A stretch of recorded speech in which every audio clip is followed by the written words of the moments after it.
wanted to go over, not really a review Injustice 2. It just came out this past Tuesday. That'd be May the 16th for PS4, Xbox One, and PC.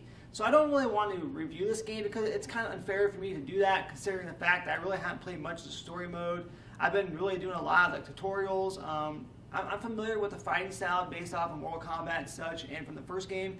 I've been doing lots of tutorials, messing around with AI a little bit.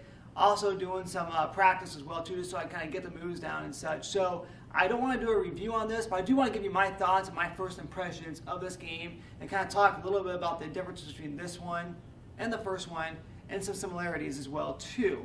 So right off the bat, the one thing that I noticed the difference most about Injustice 2, and before I get to that, I want to show off this cool jersey I got.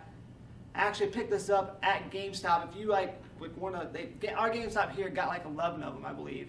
So if you're able to get in line before everybody else, which there was like 50 some pre-orders, if you're able to get in line between the number 1 and 11, you got a shirt. Lucky for me, I was number 3, so I did get one of these shirts. So basically, it's got this little Batman on the front here. It's got your DC logo on the side.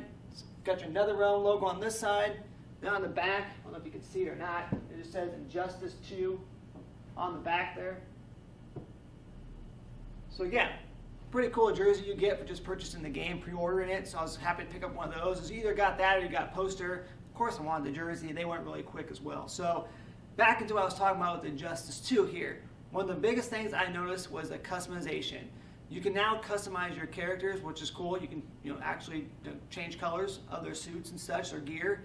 That's another big thing too, is it's kind of like an RPG style of customization where you can actually like upgrade the gear. You do get like these almost like loot boxes. They're called the mother box, of course. So you get those, and you can actually get different kinds of gear within those. So you unlock those by doing things like you have the like AI matches, your online matches. You have the multiverse. So there's different ways that you can go about unlocking these. You can also pay cash as well too. So you can actually go and purchase a card and go ahead and go on there and buy some in-game currency and pick up these gear as well too, if you want to do it that way, if you don't want to earn it by actually playing the game. So again, that's definitely one thing I've noticed. Gear is level locked. So even though you may open up a mother box and you have a really sweet gear in there, it's kind of like Destiny and such, you can't actually acquire that gear until you level up your character enough. And that's another thing too, is that the way to kind of level up and gear your character, or get gear for your character, is by leveling up your character by playing over and over again with that particular player or character. So that's definitely a plus for this. Another thing too, there's almost like 30 characters in the game. I believe there's like 28, maybe I could be wrong, but there's a lot of characters in there, some new and some returning. I was actually kind of disappointed I didn't see Nightwing in there, but it's okay though, I got Swamp Thing. So Swamp Thing's an awesome character, been having a lot of fun with him, but I love Nightwing, so I'd like to see him maybe brought in later on as another character or something. So this game is very much like Mortal Kombat X. And what I mean, I'm probably going to get a lot of heat for saying that, but what I mean by that is the fact like the fighting style, the system and the mechanics is a lot like Mortal Kombat X, which is to be expected. I mean, NetherRealm made it, so it's to be expected, much like the first game. It does look like that, but even like the screen, like the character screen select, looks a lot like the Mortal Kombat, almost exactly like it. But it's okay. It's kind of cool because they have like some slow motion, like little battles in between when you're picking your character, which looks pretty neat. There's a little bit of joking and stuff in there as well too. If like two characters have like something going on between them, like it's an inside joke or such, you actually get to see something like that. So it's really neat to see. As far as the mechanics go, it is a lot like Mortal Kombat. Instead of having like the X-ray, you have something called your special move, which is in the first one as well. So basically, it's like a little 10 to 15 second cinematic that you actually get to see when you press the L and the R button, and it's really cool. Some are neat, some are kind of lame, but for the most part, they are really cool and they're fun to do. Again, much like Mortal Kombat with the X-ray. No fatalities in this. That's okay though. I don't really need those for a DC game, so that's fine. Another thing too, the environmental weapons that you have, or the environment that you can use on your opponents, are awesome in this game. I mean, much like Mortal Kombat again, you can utilize those, but there's so many of them in this game. Every stage has their own little environmental weapon that you can use, so that's really neat looking into. Great combos. This game has awesome combos. The first one had great ones as well too, and this one has even more in-depth combos that you can definitely, perfect if you spend time on it. I mean, you can do anywhere from, a 2-hit combo, 4-hit combo, up to like a 20-hit combo if you know how, and if you put the practice into it. I think I hit one the other night with Batman. It was like an 8 or a 9 or something like that, which is really good for me. But again, the combo system is so awesome in this game. Another thing too you got is you have a gamble system. It's called the clash meter.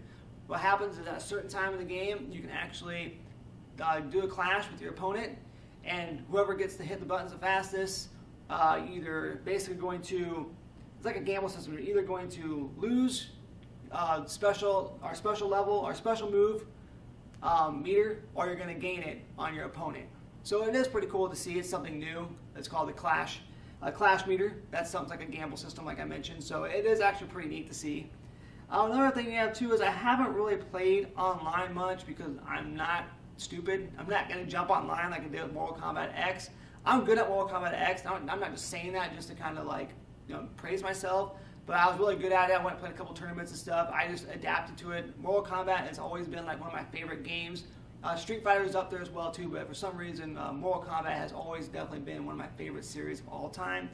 So for me, I kind of caught on pretty quick. So it took a little while for me to get caught into this game too, and I'm still learning. So I'm definitely by no means ready for online play.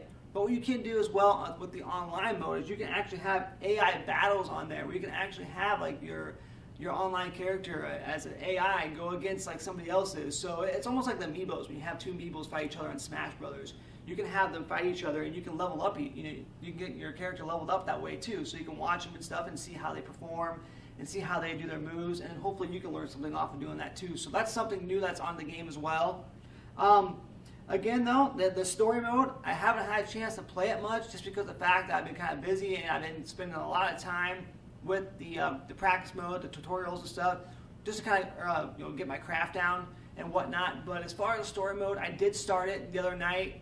It's great so far. It picks up where the first one left off, and it does look great. I mean, as far as the graphics go and everything goes, it looks terrific. And so far the story's done really well. My buddy watched it online on YouTube. I know he cheated and watched it. He actually has the game now too, so that's probably going to be a little bit of a downer. But he actually checked that out and said it's really great. I told him I didn't want any spoilers. And this, by the way, is spoiler-free topic. That's why I didn't want to review this yet, because number one, it's not my place to review a game I haven't even finished or I haven't had much time into. So I just want to kind of go over my impressions and my thoughts of the game.